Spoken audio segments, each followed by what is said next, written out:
Mall terbesar di Jakarta. Ya, Radevan dan Naira berada di sana, tepatnya di salah satu toko berlian. Gak perlu berlian, Mas. Emas biasa aja sudah cukup. Ini juga kamu udah ngasih aku cincin berlian loh waktu lamaran kemarin. Radevan mengacak rambut Naira gemas. Yang ini mahar kamu, yang kemarin kan, bukan? Duitnya sayang loh, Mas. Naira menggoyang-goyangkan lengan Radevan. Gak apa. Naira tidak punya pilihan lain selain mengikuti maunya Radevan. Yang ini gimana? Radevan menunjuk cincin berlian dengan desain mewahnya. Naira mengangguk. Mas suka itu. Ya, udah itu aja. Kamu suka gak? Kalau kamu gak suka, gak usah yang itu. Pilih yang kamu suka aja. Itu aja. Yang ini aja, Mbak. Radevan memberikan kartunya kepada pegawai toko berlian itu. Belum selesai pembayaran, ponsel Radevan berdering. Sayang, aku terima telepon di luar dulu. Naira mengangguk. Setelah pembayaran selesai, Naira menerima kembali kartu milik Radevan dan juga paper bag isi cincin berlian itu. Keluar mencari Radevan yang ternyata menelepon di tempat sepi dengan jarak sekitar 5 meter. Radevan menyadari Naira keluar melambai dan memanggil Naira walau dia sibuk pada ponselnya. Entah siapa yang menelepon. Naira menuju ke sana. Udah. Naira mengangguk, memberikan kembali kartu milik Radevan. Siapa yang menelepon? Oh, itu Papa. Kalau minggu ini gak akan bisa datang ke pernikahan kita. Jadi, 2 hari lagi. Kita majukan lebih dari itu. Apa gak kecepatan, Mas? Gak. Itu jauh lebih baik. Naira mengangguk. Aku setuju aja. 2 hari lagi.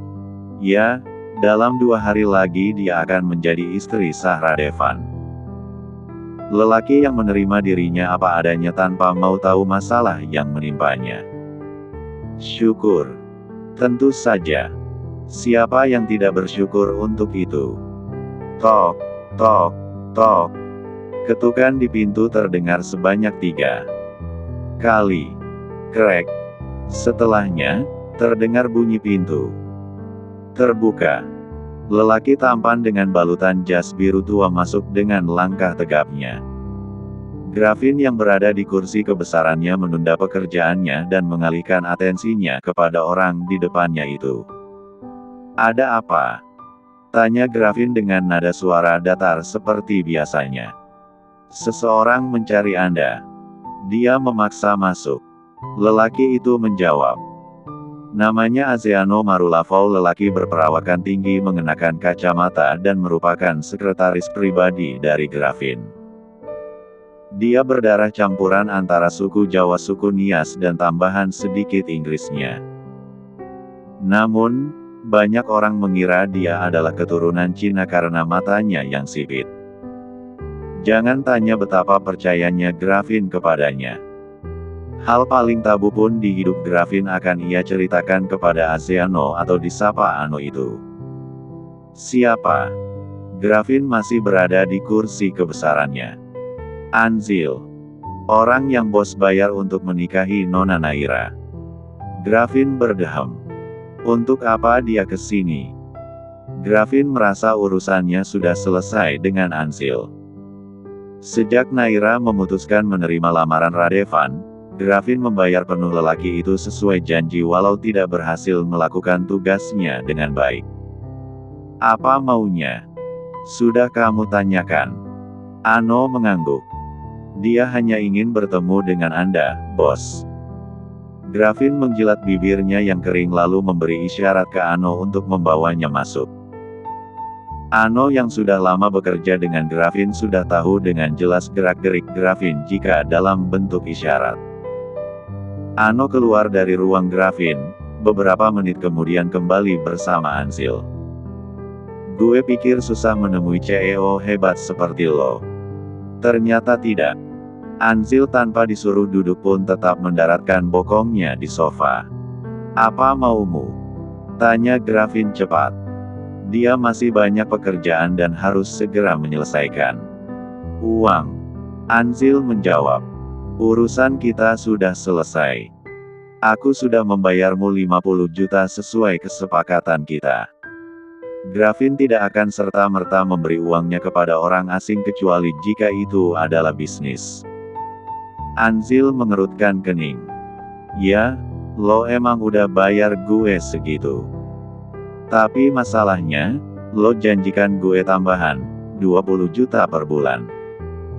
Gravin menyeringai. 20 juta per bulan selama 7 bulan. Saya ingat itu. Tapi apa kamu tahu syaratnya? Gravin berdiri dari kursi kebesarannya dan menghampiri Anzil. Itu jika kamu berhasil menikahi Naira. Sayangnya, kembaran istriku itu memilih lelaki lain. Anzil terkekeh. Jadi lo gak mau ngasih gue uang?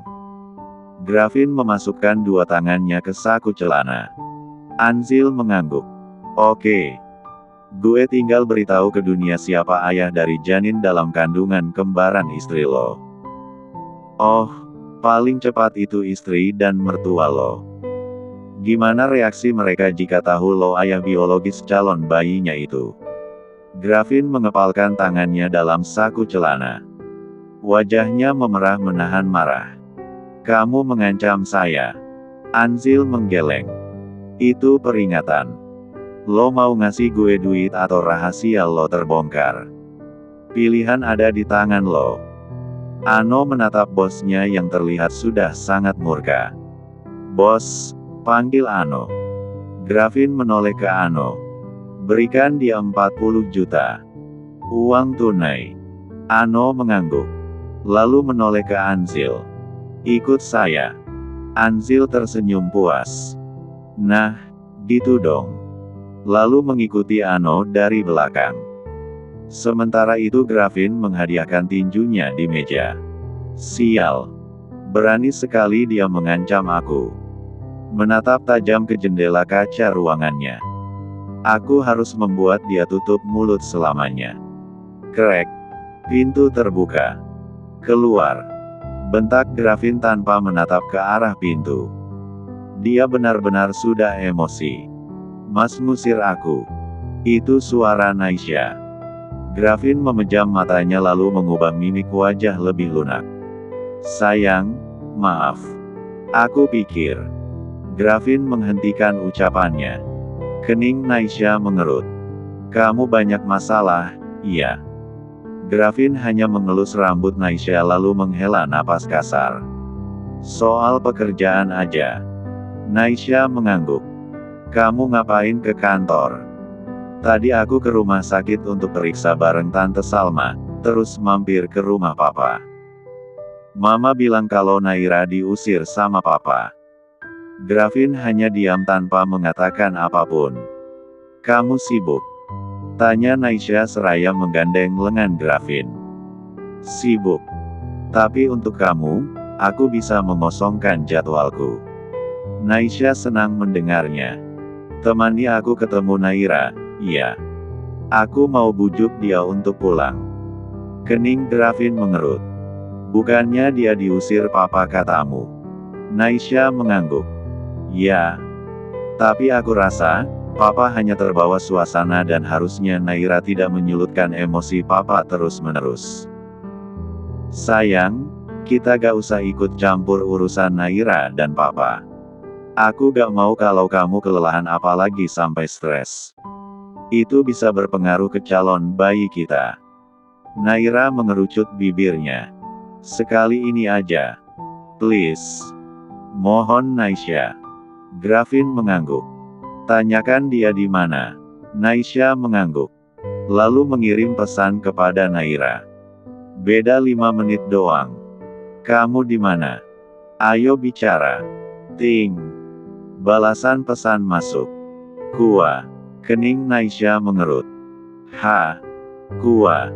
Apa mereka nikah hari ini? Siapa? Tanya Gravin penasaran. Naira. Seringai grafin tercipta. Bagus dong, sayang. Tidak perlu susah payah nyari ayah biologis dari bayinya itu lagi. Sudah ada yang mau bertanggung jawab. Iya, tapi... Sudahlah. Biarkan Naira bahagia dengan caranya sendiri, potong Grafin. Naisha mengangguk. Tapi aku tetap mau menemui dia. Grafin mengangguk. Dia sebenarnya sangat senang. Dengan nikahnya Naira dan Radevan, dia akan terbebas dari bayang-bayang sebagai lelaki yang telah menggerayangi Naira. Ya, lupakan. Naira menyimpan ponselnya setelah mengetik balasan dari pesan yang masuk. Sayang, siapa? Tanya Radevan setelah keluar dari kantor gua. Naisha. Nanya lagi di mana? Terus. Alis Radevan baik sebelah. Gua. Radevan mengangguk. Besok jam 8 kita balik ke sini untuk akad. Naira mengangguk. Makasih. Naira berkata dengan tulus kepada Radevan. Radevan memeluk Naira. Tidak perlu bilang makasih ke calon suami sendiri loh. Udah seharusnya kamu bahagia, sayang. Naira mengangguk lagi dan lagi. Tuhan masih baik ke aku, Mas. Tuhan emang selalu baik, Ra. Hambanya aja yang kadang tidak paham membalas kebaikan itu. Radevan tidak mau Naira menyalahkan Tuhan atas takdir yang terkesan buruk itu. Naira makin memeluk erat Radevan. Setelah ini aku antar kamu pulang. Pekerjaanku. Jadi editor itu bisa bekerja dari rumah. Jadi, gak usah khawatir. Naira mengangguk untuk kesekian kalinya. Nanti malam aku juga akan meminta papa dan ibu datang ke gua. Setidaknya, kita punya foto keluarga untuk dipajang di kamar. Aku takut, Mas. Reaksi papa kamu itu kemarin gak seperti orang tua yang mau menerima aku sebagai menantunya. Yang nikah sama kamu itu aku, sayang. Orang tuaku menyukaimu atau tidak, gak akan ngaruh pada rencana kita. Tapi, Kap, Radevan mengecup bibir Naira. Ngomong aneh-aneh lagi, aku cium lebih ganas lagi. Naira mengerucut bibirnya. Ih, Mas ngeselin. Keduanya tertawa, tanpa sadar jika Anzil mengawasi mereka. Sepertinya gue punya rencana. Lelaki itu tersenyum. Selamat datang uang. Jadi, nikahnya besok. Naira mengangguk saat Izyana bertanya kepadanya. Lo udah yakin? Helaan napas Naira terdengar. Jika ditanya apakah yakin dirinya menerima pernikahan dengan Radevan, jawabannya pasti sangat yakin. Lelaki itu mencintainya dengan tulus tanpa ada alasan. Namun, Naira tidak tahu bagaimana dengan keluarga Radevan. Salina adik dari Radevan itu jelas menolaknya dan tidak suka padanya. Belum lagi tatapan dingin dari papanya Radevan. Dan Sarah yang sulit Naira artikan ekspresi wanita itu. Nay, gue gak tahu ini membantu mood lo baik-baik aja atau gak. Kalau menurut gue, lo jalani aja. Cukup Radevan mencintai lo itu aja. Tapi, restu itu perlu. Izyana menatap Naira cemas sekaligus khawatir. Memang restu itu perlu, Ra. Tapi lo juga harus bisa mempertahankan waras lo demi hidup lo. Kalau lo terlalu memikirkannya, yang ada lo stres, bayi dalam kandungan lo kena imbas. Naira menghela napasnya lalu mengangguk. Apa kata Izyana itu ada benarnya, tapi menurut Naira juga ada yang tidak perlu terlalu dituruti.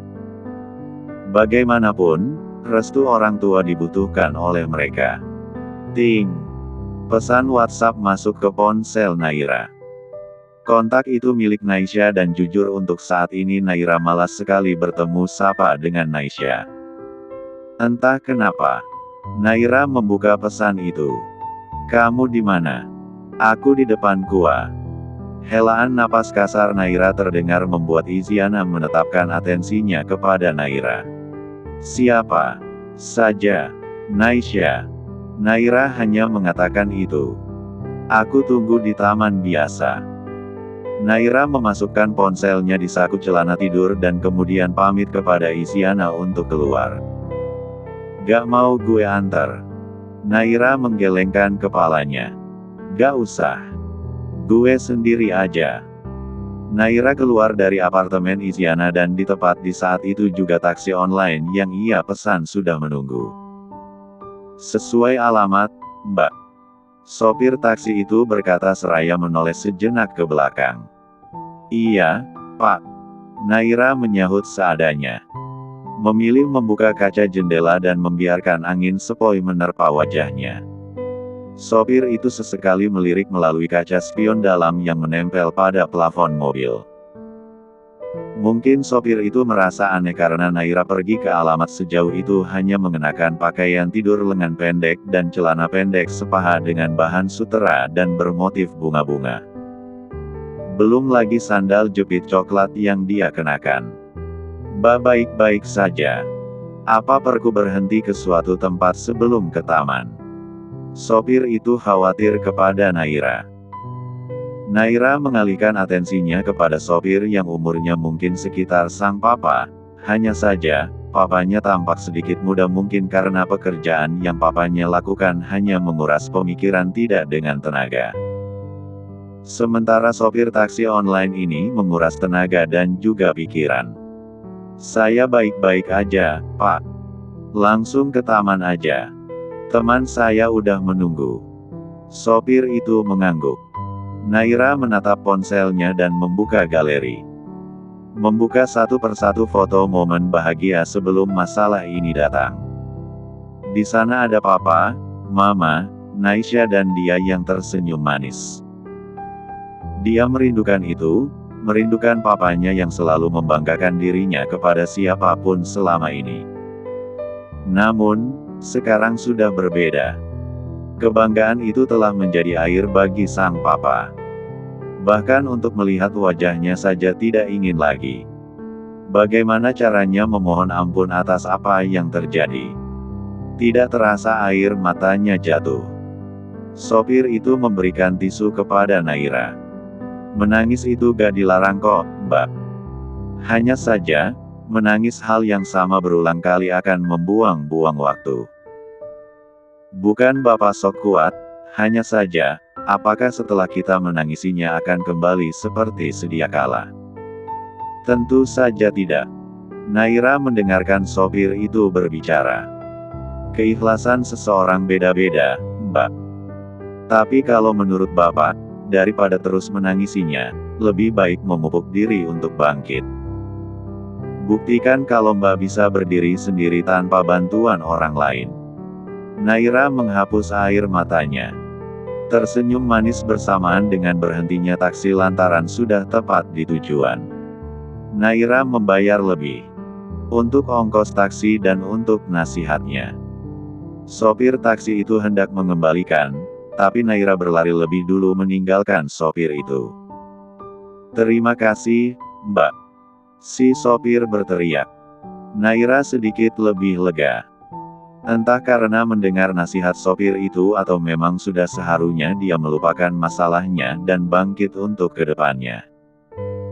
Toh, Radevan menerimanya dan mencintainya setulus hati. Saat Naira tiba di taman, ternyata Naisha sudah di sana lebih dulu.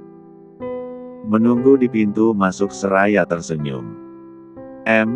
Kangen, cicit Naisha seraya memeluk Naira erat. Naira hanya menarik sudut bibirnya sedikit. Gak suka dipeluk lagi sama aku, iya. Naira menghela napas. Bukan gitu, Sya. Cuman terasa sesak aja. Naisha mengangguk. Kenapa sih kamu milih taman untuk kita ketemu? Padahal lebih nyaman di kafe atau restoran. Hanya ingin saja. Naisha meraih tangan Naira dan membawa duduk di kursi panjang berwarna putih yang terdapat di bawah pohon rindang. Entah apa nama pohonnya, yang penting bisa menghalangi sinar matahari langsung. Gimana kabar kamu? Tanya Naisha penasaran. Dia menyadari jika Naira kehilangan banyak berat badan. Mungkin karena pikiran dan masalah yang menghantam berturut-turut. Baik. Naira menyahut singkat. Gak ada mual-mual. Naira tersenyum sekilas. Untuk sekarang, masih belum. Kalaupun ada, tidak terlalu buruk. Mungkin calon bayinya sadar kalau dia lahir tanpa ayah. Naisha menggenggam tangan Naira. Ra, pulang, yuk. Mama menangis terus-menerus karena kamu pergi dari rumah. Naira menarik napas kasar. Jadi kamu berpikir kalau aku pergi begitu saja dari rumah? Naisha diam. Aku diusir, Sya. Diusir sama papa. Aku bukan pergi tanpa alasan. Naisha mengangguk. Iya, aku tahu. Tapi, seharusnya kamu jangan sampai melawan. Mengalahlah. Papa itu lagi emosi karena masalah yang menimpa kamu, bukan kamu memperkeruh keadaan dengan pergi juga. Naira terkekeh.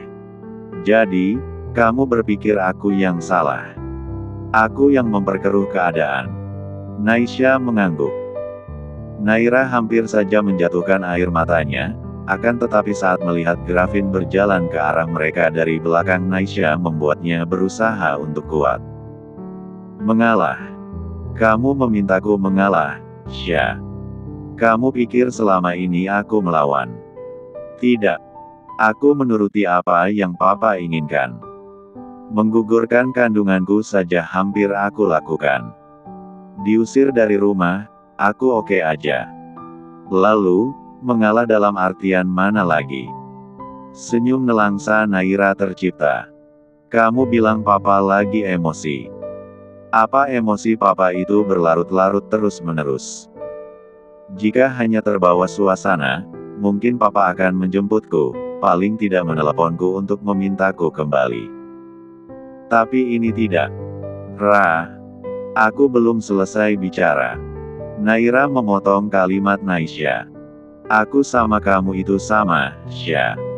Sama-sama hamil di luar nikah. Bedanya, kamu menyembunyikan selama ini ke mama dan papa.